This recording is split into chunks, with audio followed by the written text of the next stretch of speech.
तो बच्चों आज हम आपके लिए लेके आए हैं चैप्टर नंबर 2 के बोर्ड एग्जाम में आए हुए क्वेश्चंस, जो 2019 और 2020 की परीक्षा में जो क्वेश्चंस आए हैं हूबहू मैंने वो क्वेश्चंस उठाए हैं। चैप्टर नंबर 2 के छांट के वही क्वेश्चंस लाए हैं जो बोर्ड एग्जाम में 2019 और 2020 में आए हुए हैं। ठीक है, तो आज आपको ये पता चलने वाला है कि चैप्टर नंबर 2 के किस लेवल का क्वेश्चन आपके बोर्ड एग्जाम में आता है, किस लेवल का न्यूमेरिकल जो आपके बोर्ड एग्जाम में आता है। बहुत इजी क्वेश्चंस आते हैं, आज आप देखेंगे ही कैसे क्वेश्चंस आपके सामने पूछे जाते हैं।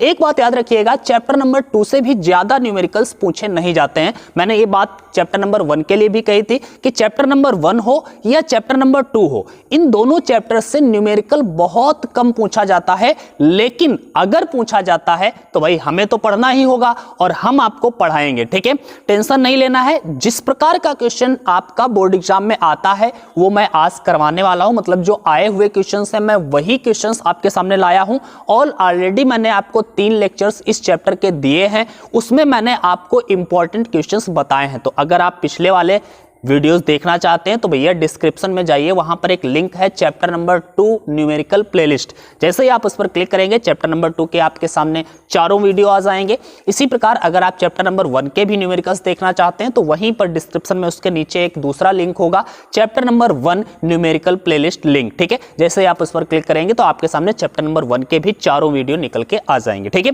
चलो आज की क्लास को हम लोग शुरू करते हैं। भैया हमने क्वेश्चंस जो लिए हैं वो कहां से लिए हैं, मैंने बताया कि जो बोर्ड एग्जाम में आए हुए क्वेश्चंस है 2019 और 2020 के, वो मैंने क्वेश्चंस आपके चैप्टर नंबर 2 के खोज करके लाए हैं आपके लिए। इनको सॉल्व करते हैं, समझते हैं यार किस लेवल का क्वेश्चन बोर्ड एग्जाम में पूछा जाता है। 2020 का ये क्वेश्चन अभी अब 2020 की परीक्षा में आया हुआ है। ठीक है, देखते हैं इसको क्या लिखा है। 100 माइक्रोफैरड का समांतर प्लेट संधारित्र 400 वोल्ट तक आवेशित है।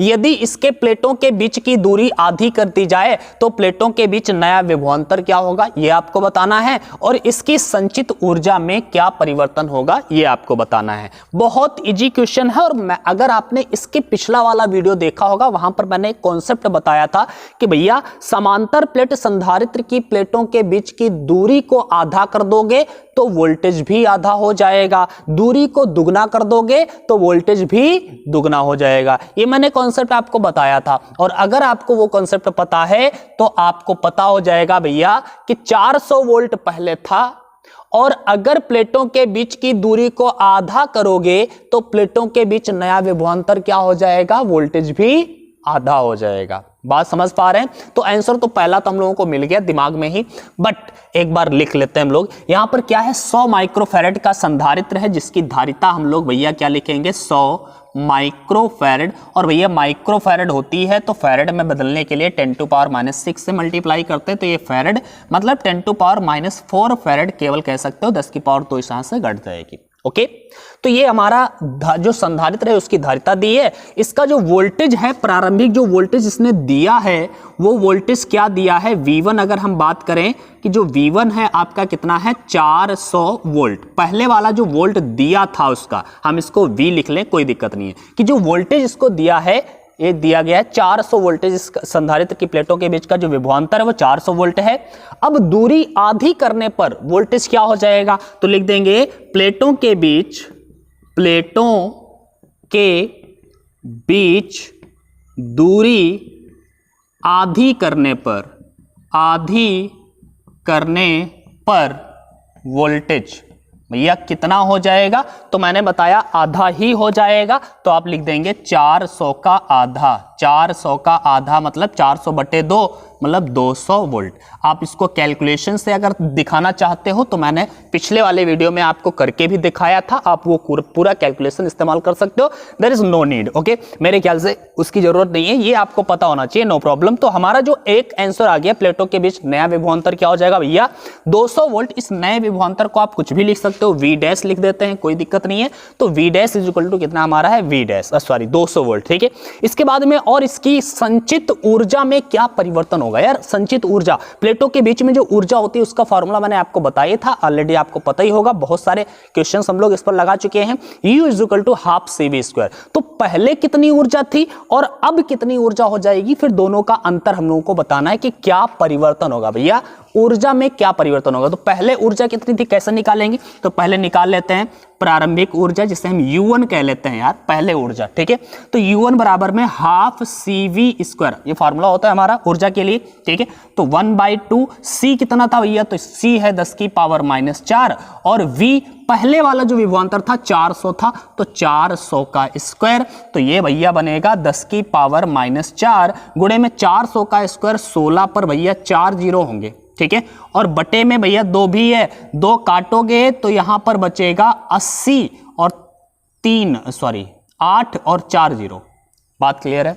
4 जीरो अगर हम इसको दे दें यार, सोचो अगर मैं 4 जीरो इसको दे दूं तो ये क्या बन जाएगा, पूरा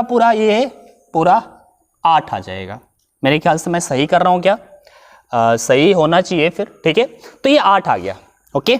ये क्या आ गया, 8 जूल में आता है ये एनर्जी। इसके बाद में U2, बाद वाली एनर्जी निकालते हैं जरा। U2 हाफ CV², भैया धारिता तो बदली नहीं है, धारिता वही है लेकिन विभवांतर बदल गया, तो V की जगह पर V² की जगह पर V² हो गया। तो 1/2 C वही है 10⁻⁴, लेकिन V भैया क्या, V कितनी जरा आप बताइए। तो V जो है हमारे पास कहाँ है, ये 200, okay.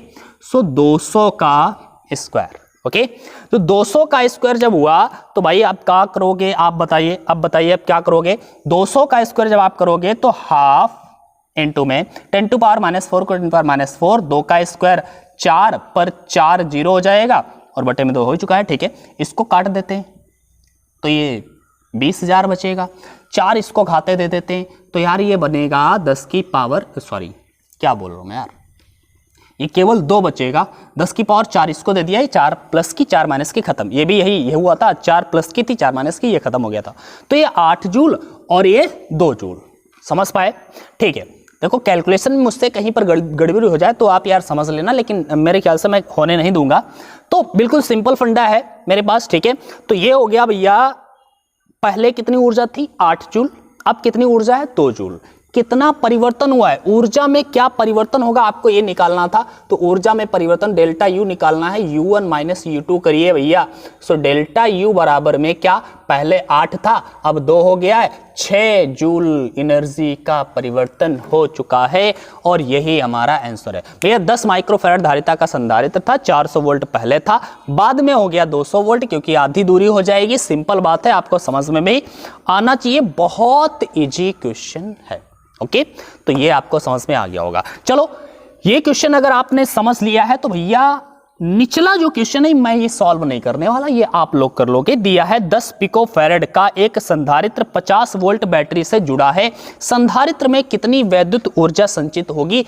U = half CV², formula लगाना है, आंसर दे देना है 1/2। C कितना है 10 पिकोफैराड, फैराड में बदलने के लिए 10⁻⁻12 से गुणा करोगे और V दिया है आपके पास, कैलकुलेशन करिए। आप आंसर हमें कमेंट में बताइए भैया क्वेश्चन नंबर 2 का आंसर क्या है, आप हमें कमेंट में बताएंगे, ठीक है। बताना जरूर है, मक्कारी नहीं करना, बताना जरूर है, ठीक है भैया। इसका स्क्रीनशॉट आप ले लीजिएगा, फिर हम आगे बढ़ते हैं और देखते हैं और कौन सा क्वेश्चन आपके बोर्ड एग्जाम में आया था। तो भाई अगला क्वेश्चन भी आपके सामने मैंने लिख दिया है, ध्यान से एक बार पढ़ते हैं क्वेश्चन को। यार बहुत सरल क्वेश्चन आते हैं, मैंने आपको बहुत कठिन और बहुत सरल भी क्वेश्चन कराए हैं, बट जो बोर्ड एग्जाम में आते हैं यार इजी क्वेश्चन से आते हैं। देखिए आप ध्यान से देखिए, एक गोलाकार चालक की त्रिज्या 9 सेंटीमीटर है, इसकी धारिता तथा उस आवेश की गणना कीजिए जिससे इसका विभव 1000 वोल्ट हो जाए। सिंपल सा क्वेश्चन है भाई। यहां पर बताया एक गोलाकार चालक है जिसकी त्रिज्या जो है भैया, त्रिज्या दे दी गई है। गोलाकार चालक की जो त्रिज्या है 9 सेंटीमीटर, इसको आप मीटर में बदलेंगे तो 9 × 10⁻⁻2 मीटर आप लिख सकते हैं, नो प्रॉब्लम, ओके। इसकी धारिता था उस आवेश की गणना कीजिए। आपको ज्ञात क्या करना है, पहले तो इसकी धारिता ज्ञात करना और आवेश ज्ञात करना है। आवेश कब ज्ञात करना है, जब इसका जो वोल्टेज है कितना हो जाएगा 1000 वोल्ट तक आवेशित करने के लिए उसे कितना आवेश देना होगा, ये आपसे पूछा गया, ओके।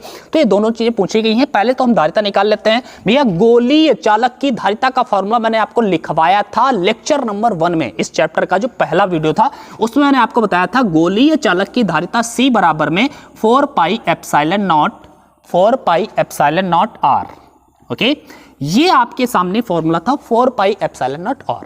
तो ये आपके सामने फॉर्मूला था, भैया रख देते हैं। C = 4πε0 का वैल्यू क्या होता है, तो हमें पता है 1/4πε0 का वैल्यू पता है 9 × 10⁹। तो 4πε0 का वैल्यू जस्ट उल्टा कर दीजिए, 9 × 10⁹ का उल्टा 1/9 × 10⁹ 9, यही हो जाएगा। 1/4 पाई एप्सिलॉन नॉट का वैल्यू यार पता है ना आपको कितना होता है, 9 गुणा 10 की पावर 9, ठीक है। तो इसको आप पलट दो तो इसको ही पलट दो, ठीक है, उल्टा कर लो तो हो गया। अब ये आर कितना यार, आर तुम्हारे पास है 9 गुणा 10 की पावर -2, ओके। तो आप 9 से 9 तो काट ही दोगे। सी बराबर में क्या आ जाएगा भैया, 10 की पावर 9 ऊपर जाएगा, ऊपर तो 1 बचा, 10 की पावर -2 है, 10 की पावर -9 जाएगा। तो सी बराबर में आपके पास आ चुका है 1 गुणा 10 की पावर -11, ठीक है। और ये सी है तो मतलब ये फैरेड में होगी। तो आंसर आपका आ चुका है 1 × 10⁻11 फैरेड। ये पहला आंसर आ चुका है जो आपको सी ज्ञात करना था, ठीक है। इसके बाद में आपको क्या ज्ञात करना भैया, आपको ज्ञात करना है क्यू, आवेश। आवेश क्यू, क्यू बराबर C/V, सी बराबर क्यू बराबर में CV, सी क्यू बराबर में C/V, सॉरी C/V, यही होता है ना फॉर्मूला शायद। C बराबर, क्योंकि आपको पता है यार C बराबर में Q/V होता है, तो Q बराबर में C/V हो जाएगा, नो प्रॉब्लम, ठीक है। कर देते हैं, करिए भाई। तो आपके पास क्या होगा, C कितना है, तो C आपने अभी निकाला है 1 × 10⁻11, और V कितना है आपके पास दिया यार 1000 वोल्ट तक आवेशित करना है, तो 1000 वोल्ट। 1000 का मतलब तो आप समझते ही होंगे भैया, 1000 का मतलब होता है 10 की पावर 3, तो ये हो जाएगा 10 की पावर -8 कूलाम। कितना भैया, ये आवेश है तो कूलाम में होगा।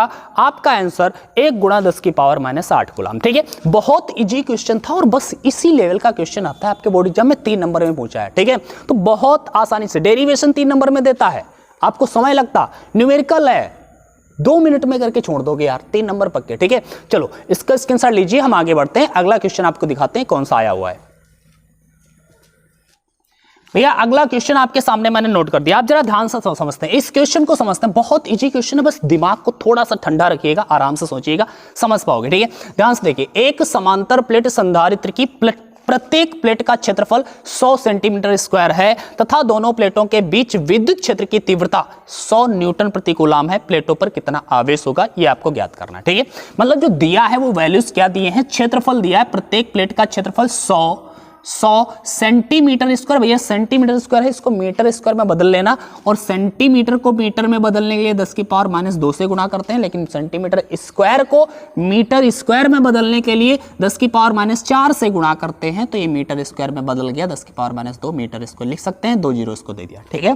बात क्लियर है, ओके। सो ए आपके पास आ चुका है, तथा दोनों प्लेटों के बीच विद्युत क्षेत्र की तीव्रता, भैया विद्युत क्षेत्र की तीव्रता को कैपिटल ई से लिखते हैं, कितना है 100 न्यूटन प्रति कूलाम, ठीक है। दोनों प्लेटों पर कितना आवेश होगा, आपसे क्या पूछ रहा है, आवेश, ठीक है।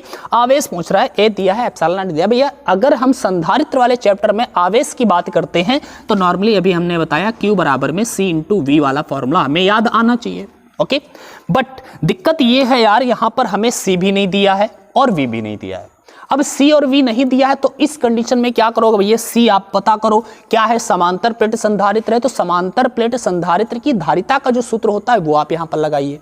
V आपको नहीं पता है तो V का फॉर्मूला वैद्युत क्षेत्र की तीव्रता के पदों में क्या होता है मैंने आपको बताया है, वो आपको लगाना है, ठीक है। तो मैं आपको बता देता हूं, E होता है V/D, जहां से हम V कह सकते हैं V होता है E/D, ठीक है। और समांतर प्लेट संधारित्र की धारिता का आपको सूत्र यार पता ही होगा, समांतर प्लेट संधारित्र की धारिता A/0/D होता है, ओके। तो C की जगह पर तो ये रख दिया, इनटू में V की जगह पे क्या रखेंगे, E/D, ओके। यहां से D कैंसल आउट और आपके पास बचा A/0 इनटू में E। यार अब क्या बचा इस सवाल में, बताओ जरा क्या बचा। अभी आप सोच रहे थे यार ये कैसे लगेगा, लेकिन अब हलवा हो गया यार। A का वैल्यू क्या है, 10 की पावर -2, एप्सिलॉन नॉट का वैल्यू आपको पता ही होता है और E का वैल्यू आपको दिया है, नो प्रॉब्लम लगाइए भैया। Q बराबर में A कितना है, 10 की पावर -2, एप्सिलॉन नॉट कितना भैया 8.85 गुणे में 10 की पावर -12, ये आपको पता ही होना चाहिए। E कितना है तो 100 है, 100 का मतलब 10 की पावर 2, 10 की पावर -2, 10 की पावर 2 काम खत्म हो चुका है। Q बराबर में 8.85 गुणे में 10 की पावर -12 कूलाम, ये आपका आंसर है। यार तो ये 2 नंबर में क्वेश्चन दिया था, 2 नंबर में क्वेश्चन दिया था और 1 मिनट में इसको सॉल्व कर सकते हो। बहुत इजी क्वेश्चन आते हैं बोर्ड एग्जाम में, बस थोड़ा सा दिमाग लगाना है, ठंडे दिमाग से सोचना होता है और कुछ नहीं, फार्मूला क्लियर है। बस हमारे साथ बने रहिए। आपने अगर पिछले वाले वीडियोस देखें तो आपको अच्छे समझ में आ रहा होगा और आप लगा डालते, इन क्वेश्चंस को अपने आप लगा डालते, नो प्रॉब्लम। चलो इसका स्क्रीनशॉट लीजिए। अगला क्वेश्चन मैं आपको बताता हूं कि आखिर कौन सा आपके बोर्ड एग्जाम में आया था। जल्दी से इसका स्क्रीनशॉट लीजिए। ओके, सो आपके सामने अगला क्वेश्चन मैंने फिर से नोट कर दिया। ध्यान से देखिए, ये क्वेश्चन बच्चे देख करके अक्सर घबरा जाते हैं और इस प्रकार का क्वेश्चन भैया चैप्टर नंबर 1 में भी आपको आया था, ठीक है। और वहां पर भी मैंने बताया था, और वो कौन सा कॉन्सेप्ट इस्तेमाल करना है, वही कॉन्सेप्ट यहां पर इस्तेमाल करना है। यहां पर विद्युत विभव की बात कर दी है, वहां पर विद्युत क्षेत्र की तीव्रता की बात की थी, और कुछ नहीं अंतर है, बिल्कुल सेम उसी प्रकार का सवाल है। ध्यान से समझिएगा, अगर आपने देखे लेक्चर चैप्टर नंबर 1 के तो आप अपने आप लगा डालेंगे, ठीक है। जरा देखते हैं, एक बूंद, एक क्वेश्चन नंबर, ये मतलब ये क्वेश्चन है जो 3 नंबर का क्वेश्चन है भैया। ध्यान से देखो, एक बूंद जिसका द्रव्यमान 4.8 गुणा 10 की पावर माइनस 10 ग्राम है तथा जिस पर आवेश 2.4 गुणा 10 की पावर माइनस 18 कूलाम है, ठीक है। दो क्षैतिज व आवेशित प्लेटों के बीच संतुलन अवस्था में लटकी है। प्लेटों के बीच की दूरी 1 सेंटीमीटर है। प्लेटों के बीच विभवांतर ज्ञात कीजिए। मतलब ये 2 प्लेटें हैं, एक के ऊपर एक क्षैतिज इस तरह से रखी हुई हैं, दोनों के बीच में वैद्युत क्षेत्र है और यहां पर एक बूंद है, काहे की है, कुछ भी है, तेल वेल की, तो ठीक है, कोई भी बूंद है, ठीक है। तो एक बूंद है जिस पर एक आवेश है और वो आवेश, उस जिस आवेशित जो बूंद है वो हवा में लटकी हुई है। क्यों? क्योंकि उस पर एक बल लग रहा होगा ऊपर की ओर, और भैया अगर बूंद है तो उस पर एक नीचे की ओर बल, उसका जो भार लग रहा होगा वो नीचे की ओर लग रहा होगा। सिंपल बात है, ठीक है। तो भार नीचे की ओर बल लगा रहा होगा, लेकिन वो नीचे गिर नहीं रही है। कारण क्या है? क्योंकि प्लेटों के बीच में विभवांतर है, मतलब वैद्युत क्षेत्र है, और उस वैद्युत क्षेत्र के कारण उस पर बल एक ऊपर की ओर लग रहा होगा जो उसको संतुलन में रखे हुए है, ठीक है। तो ऐसी कंडीशन मैंने चैप्टर नंबर 1 की जब न्यूमेरिकल पढ़ा रहे थे तब भी हमने बताया था कि ऐसे क्वेश्चन में हमेशा क्या करते हैं, जो बूंद का द्रव्यमान है वो बराबर रखते हैं बल के, ठीक है, वैद्युत बल के। तो बूंद का द्रव्यमान मतलब भार, बूंद का जो भार होता है जिसे हम लोग mg से लिखते हैं, ठीक है। सो mg इज इक्वल टू क्या होता है हमेशा F के, और F मतलब वैद्युत बल जिसे हम Q इंटू E कहते हैं। So mg is equal to Q into E होता है भैया, ठीक है। mg is equal to Q into E। यहां पर M आपको दे दिया है यार, द्रव्यमान आपको दे दिया है भैया, मैंने ये वैल्यूज नहीं लिखी है। M का मतलब होता है 4.8 गुणा 10 की पावर माइनस 10 ग्राम है। इसको किलोग्राम में बदलेंगे, 10 की पावर माइनस 3 से मल्टीप्लाई करेंगे तो ये बन जाएगा 4.8 गुणा 10 की पावर माइनस का 13 किलोग्राम, ओके। तथा जिस पर आवेश कितना दिया था, Q का वैल्यू दिया है भैया 2.4 गुणा 10 की पावर माइनस का 18 कूलाम दिया है, ठीक है। प्लेटों के बीच की दूरी भी दे दी है भैया, जिससे हम प्लेटों के बीच की दूरी d से लिखते हैं, 1 सेंटीमीटर या फिर 1 गुणा 10 की पावर माइनस 2 मीटर लिख सकते हैं, ओके। सारी वैल्यूज हमने लिख दी है, ठीक है। तो यहां पर हमें क्या करना है, हमें निकालना क्या है, विभवांतर ज्ञात करना है। वह चीज हमें क्या निकालना है, विभवांतर। लेकिन यहां पर जो हमने कॉन्सेप्ट लगाया है इसमें कहीं पर विभवांतर नहीं दिख रहा है, लेकिन मैंने आपको बताया कि वैद्युत क्षेत्र की तीव्रता का और विभवांतर के साथ में बहुत अच्छा रिलेशन है, E is equal to V/D, ठीक है। तो यहां से हम लोग E की जगह पर V/D रख लेंगे और V का कॉन्सेप्ट क्लियर हो जाएगा। तो यहां पर भैया हम लोग क्या लिखेंगे, mg equal to Q into में V/D। हमें V निकालना है तो V बराबर में क्या हो जाएगा, mg इंटू में D मल्टीप्लाई हो जाएगा और Q/, में आ जाएगा। बस वैल्यू रखिए, आंसर लाइए भैया। V कितना, m कितना है भैया, m हमारे पास दिया है 4.8 इंटू 10 टू पावर माइनस 13, ठीक है, किलोग्राम वाला रखेंगे। G नॉर्मली सब लोगों को पता होता है, G का वैल्यू होता है 9.8, ये गुरुत्वीय त्वरण वाला, ठीक है। गुरुत्वीय त्वरण क्या, 9.8 मीटर पर सेकंड स्क्वायर होता है, बस वही आपको रखना है, ठीक है। तो 9.8 रख लिए, या फिर लगभग 10 रख लो, कोई दिक्कत वाली बात नहीं है, आप 10 रख सकते हो। इंटू में D लगभग 10 भी होता है, इंटू में D कितना है भैया, 1 गुणा 10 की पावर माइनस कितना, माइनस का 2, ठीक है। और अपान में Q कितना आपको दिया है, तो 2.4 गुणा 10 की पावर कितना हो जाएगा यार, बताओ, 10 की पावर माइनस का 18, ठीक है। इसको आप कैलकुलेट कर लेना, जो भी कट जाए, 24 दूना 48 से दूर से दिख रहा है, ठीक है। तो 2 आया, इंटू में 10 हटाओ इससे, ठीक है। 13 और 2 15, 10 की पावर माइनस का 15 और 10 की पावर प्लस की 1, तो V इज इक्वल टू 2 गुणा 10 की पावर माइनस का 14 वोल्ट। मेरे ख्याल से ये आंसर आना चाहिए, ओके। तो आंसर जो आपका होगा वो क्या होगा, 2 गुणा 10 की पावर माइनस का 14 वोल्ट, ठीक है।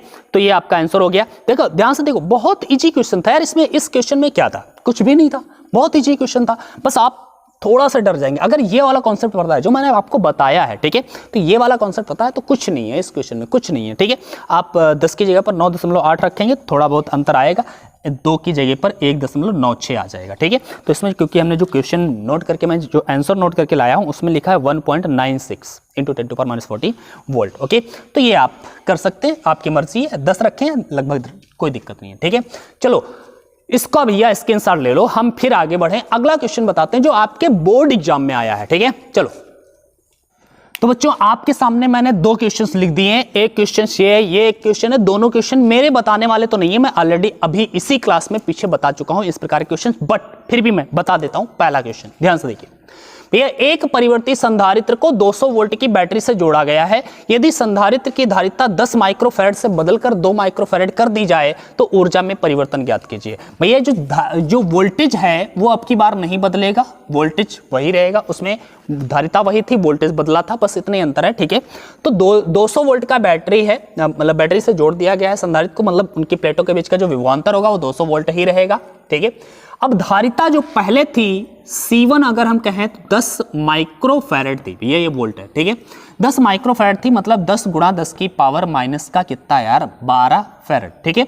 अब बाद में उसकी धारिता कितनी हो गई, 2 माइक्रोफैरड, मतलब 2 गुणा 10 की पावर माइनस 12 माइक्रोफैरड है यार, पिकोफैरड थोड़ी है, 12 कर रहे हो पागलो, अरे मैं खुद को कह लेते हैं। चलो ठीक है भाई, ओके। C1 C2 आपको दिया है, आपको बताना है ऊर्जा में क्या परिवर्तन होगा, तो पहले वाली ऊर्जा निकालो, बाद वाली ऊर्जा निकालो यार, अंतर देख लो क्या हुआ, ठीक है, परिवर्तन क्या आ जाएगा।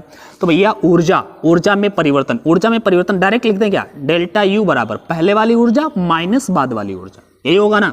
तो पहले वाली ऊर्जा मतलब half C1 V square, V तो सेम रहेगा, minus half C2 V square, अरे भाई हो रहेगा ना, कॉमन ले सकते हो आप, 1/2 और V स्क्वायर कॉमन ले लो, C1 माइनस C2 बचेगा भैया।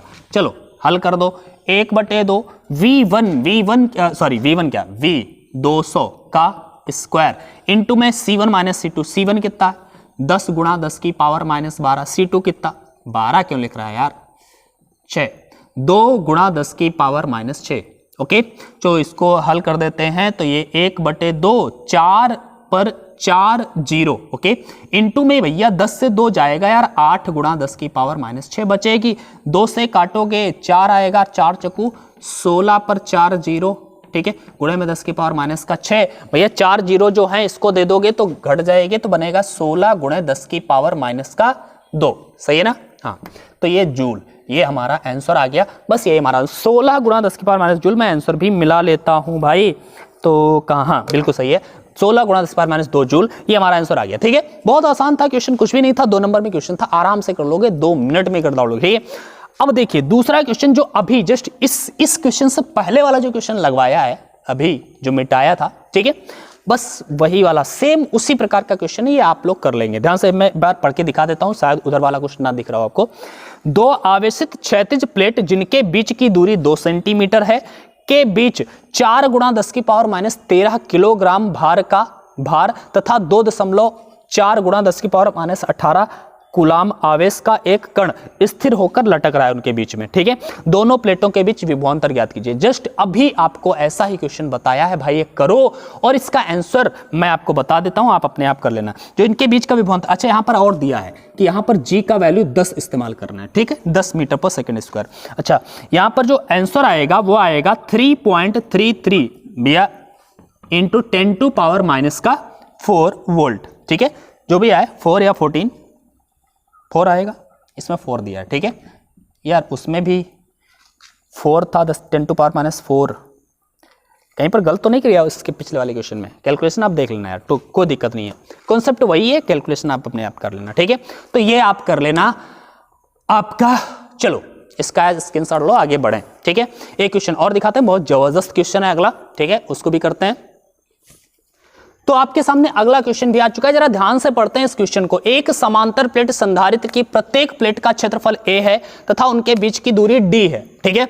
चित्र के अनुसार प्लेटों के बीच K1 तथा K2 परावैद्युतांक के गुटके रखे हैं, संधारित्र की धारिता ज्ञात कीजिए। बहुत इजी क्वेश्चन है, बस ध्यान से देखिएगा, घबराना नहीं, चित्र देखो और करो, ठीक है। भैया एक संधारित्र है जिसकी ये प्लेटें हैं 2, एक ये और एक ये। पूरी प्लेट का क्षेत्रफल a है, लेकिन यहां से भैया प्लेट इस संधारित्र के भीतर इतने भाग में एक K1 परावैद्युतांक का टुकड़ा रखा है और इतने भाग में इधर साइड में K2 परावैद्युतांक का टुकड़ा रखा है। ओके, अब जरा समझिए, जितने भाग में K1 परावैद्युतांक का टुकड़ा रखा है उसका जो क्षेत्रफल है प्लेट का वो है a/3 और उधर वाले का 2a/3। ठीक है, आपको इसकी कुल धारिता ज्ञात करनी है, तो हम लोग इसकी धारिता अलग ज्ञात करेंगे, इसकी धारिता अलग ज्ञात करेंगे, दोनों को जोड़ देंगे, कुल धारिता इसकी हो जाएगी। मतलब है भैया धारिता जो है, कुल धारिता C बराबर में क्या होगा, C K1 के कारण प्लस C K2 वाली, दोनों तरफ की, इसकी अलग और इसकी अलग निकालेंगे, कोई दिक्कत नहीं है। समांतर प्लेट संधारित्र की धारिता का सूत्र आपको पता होना चाहिए, A epsilon not upon D होता है। यहाँ पर जो A होता है भैया, A होता है क्षेत्रफल होता है, D होता है प्लेटों के बीच की दूरी, एप्सिलॉन नॉट तो कांस्टेंट होता है, आपको पता है। ठीक है, बस यही रखना है। C बराबर में C के, मतलब इसके कारण जो परावैद्युतांक होगा, अब अच्छा जब परावैद्युतांक होता है प्लेटों के बीच में तो यहाँ पर K से मल्टीप्लाई भी हो जाता है, तो Ka epsilon not upon D हो जाता है। अब जरा फॉर्मूला लगाते हैं, इस वाले पार्ट के लिए फॉर्मूला लगाएंगे तो भैया क्या हो जाएगा, K की जगह पर K1 आ जाएगा, ठीक है, इंटू में A की जगह पर A का a/3 आ जाएगा, a/3 इंटू में एप्सिलॉन नॉट तो एप्सिलॉन नॉट रहेगा ही, अपान में D इनके प्लेटों के बीच की दूरी, और इसने बताया प्लेटों के बीच की दूरी D ही है तो D ही रहेगा, कोई दिक्कत नहीं है। ये पहले वाले के लिए, पहले पार्ट के लिए हो गया। उधर वाले के लिए लगाएंगे तो K की जगह पर K2 आ जाएगा, A की जगह पर क्या आ जाएगा 2a/3 इंटू में एप्सिलॉन नॉट और अपान में D, प्लेटों के बीच की दूरी वहां भी तो वही है यार, कोई अंतर तो है नहीं। ठीक है, अब भाई यहां पर क्या कॉमन मिलेगा, कॉमन क्या मिलेगा यार आपको, A epsilon not upon D, A epsilon not upon D, चलो कॉमन ले लो, A epsilon not upon D, और साथ में 3 भी मिल जाएगा, बटे वाला 3 भी ले लो यार, A epsilon not upon 3D, ये कॉमन हो गया। ऊपर क्या बचेगा भैया, इसमें K1 बचा, ठीक है, और K1 बचा, और कुछ बचा क्या, A epsilon not upon D और 3, हाँ केवल K1 बचा, और इसमें जो बचेगा वो बचेगा 2K1, सॉरी 2K2, ठीक है, और कुछ तो बचा नहीं मेरे ख्याल से, और कुछ नहीं बचा, और बस यही हमारा आंसर है, A epsilon not upon 3D into K1 plus 2K2, answer. कोई दिक्कत है क्या आपको, होना ही नहीं चाहिए, बहुत इजी क्वेश्चन था, बस 3 नंबर में क्वेश्चन था, समझो ये 3 नंबर में क्वेश्चन था, अब समझिए आप। ठीक है, तो बहुत इजी क्वेश्चंस होते हैं, बोर्ड एग्जाम में आने वाले क्वेश्चन बहुत इजी होते हैं, उनसे घबराना नहीं है, बस आप हमारे साथ बने रहिए। अगर भैया चैनल सब्सक्राइब नहीं किए तो अभी कर लो, और अपने दोस्तों को भी लिंक इस वीडियो का शेयर करिए, उनसे भी करिए यार, यहाँ पर आराम से आप पढ़ सकते हो, न्यूमेरिकल्स में हर चैप्टर का पढ़ाने वाला हूँ, डोंट वरी, सारा का सारा फिजिक्स हमारे चैनल पर उपलब्ध है, आप पढ़ना चाहते हैं तो पढ़ सकते हैं। ठीक है, डिस्क्रिप्शन में भी मैंने सारे चैप्टर्स के लिंक भी दे दिए हैं, और न्यूमेरिकल्स तो अभी हम पढ़ा ही रहे हैं। ठीक है, आपके लिए बहुत बेनिफिशियल साबित होने वाला है, ये आपको चैनल बहुत फायदा पहुंचाने वाला है। ठीक है, चलो आज की क्लास में बस इतना ही रखते हैं, अगली क्लास में भैया हम आपको लेके आएंगे चैप्टर नंबर 5 के न्यूमेरिकल्स। ठीक है, चैप्टर नंबर 5 के न्यूमेरिकल्स आगे हम लोग पढ़ेंगे। आज की क्लास में इतना ही, बस आप अपनी पढ़ाई करते रहिए। Good bye.